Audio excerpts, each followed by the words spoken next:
Bonjour, bonsoir mesdames, messieurs et bienvenue à cette nouvelle vidéo dans laquelle nous allons encore parler de l'Éthiopie.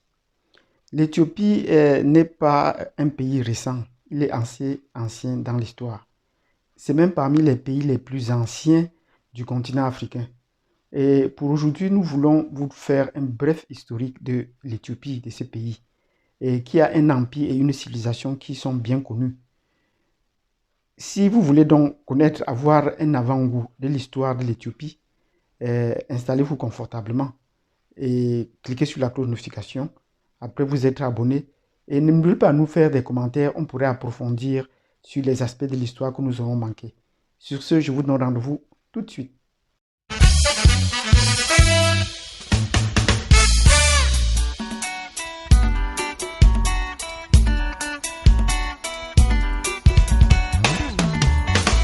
Bienvenue donc dans cette vidéo où nous allons vous donner un bref rappel historique de l'Éthiopie.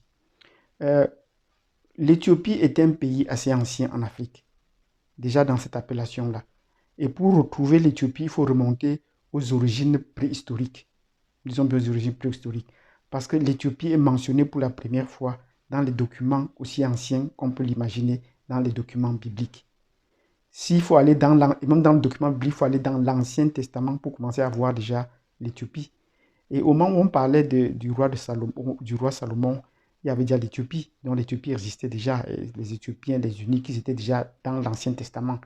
Donc c'est un pays qui a une origine vraiment historique et qui remonte à longtemps. Et l'avantage de ce pays historique, c'est qu'elle a été très bien positionnée. Et beaucoup de royaumes ont tourné autour de l'Éthiopie, sont agrandis et ont disparu. Et l'Éthiopie est restée pareille. Mais c'est depuis le règne des Ménélites, depuis le retour de la reine de Saba, de Jérusalem au 7e siècle avant Jésus-Christ, que l'Éthiopie a commencé à connaître une certaine stabilité avec l'arrivée des Juifs et la pratique de leur foi. Donc, à partir de ce moment, l'Éthiopie va se bâtir une foi solide, une croyance spirituelle qui ne tergiverse pas. La preuve en est, le christianisme revenu de l'Europe n'a pas pu l'ébranler parce qu'elle trouvait déjà sur place un fondement d'un christianisme ancien, d'un judaïsme ancien. Et cela ne l'a pas ébranlé. Ça, c'est de un. De deux, par la suite, au 7e siècle après Jésus-Christ, lorsque l'islam est né, l'Éthiopie est restée pareille. Et l'Éthiopie n'a connu une minorité de sa population qui est devenue musulmane. Mais sinon, l'ensemble de la population éthiopienne est restée majoritairement judaïque ou judéo-chrétienne. Parce qu'on pourrait dire, c'est une forme ancienne du christianisme qu'on pourrait appeler le judaïsme. Donc voilà à peu près ce qu'on peut dire de la croyance de l'Égypte. Et cela a perduré jusqu'à nos jours.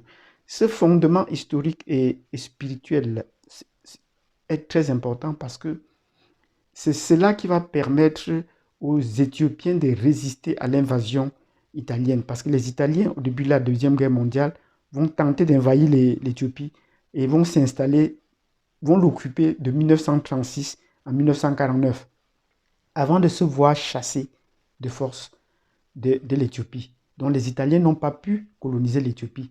Et l'Éthiopie reste à ce jour le seul pays qui a résisté à l'invasion, à la colonisation. Donc cela a constitué pour une force parce qu'ils avaient déjà un soubassement spirituel solide pour pouvoir résister à toute attaque, pour pouvoir se construire d'eux-mêmes. Comme je vous l'ai dit tantôt, l'Éthiopie remonte à les temps préhistoriques. Donc elle avait déjà un calendrier. Et ce calendrier, on commence à se référer aujourd'hui. Actuellement, c'est l'Éthiopie.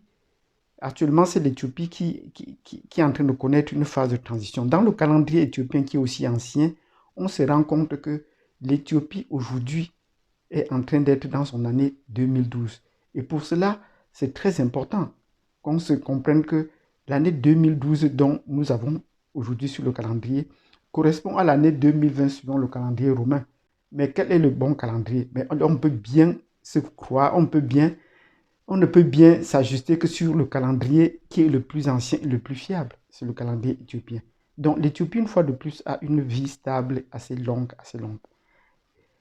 De ce point de vue donc historique, sur le plan religieux, sur le plan de temps, l'Éthiopie est un pays stable. Ben, si elle a connu des périodes de famine, à quoi est-ce que cela a été dû? c'est là qu'on doit se poser la question, est-ce que cette famine était naturelle ou elle était humaine? Et cela pose des interrogations aujourd'hui avec toute cette capacité-là, comment l'Éthiopie a pu sombrer dans la famine à une certaine époque. Mais graduellement, elle s'est relevée. Aujourd'hui, on ne parle plus de cela. Donc, pourquoi est-ce qu'il y a donc un tel acharnement? C'est parce qu'on a peur que, en fait, les Occidentaux ont peur qu'il y ait effet de boule de neige, que ce modèle éthiopien soit reproduit. Et on attend que les pays voisins déjà copient ce modèle, ou des pays ailleurs en Afrique, loin de ses frontières, puissent copier ce modèle, de se réapproprier la technologie qui est la sienne et de se fonder sur les ressources locales pour bâtir une gouvernance digne de son développement. Donc voilà ce qu'on attend par exemple d'un pays comme le Nigeria, qui se vante d'être le seul pays en Afrique qui contrôle son économie avec ses hommes d'affaires, contrairement à l'Afrique du Sud qui a une économie blanche, mais elle devait aussi également s'appuyer sur l'expertise locale en termes de médecine, en termes de recherche scientifique et en termes de construction. Ne plus faire toujours appel à l'expertise chinoise.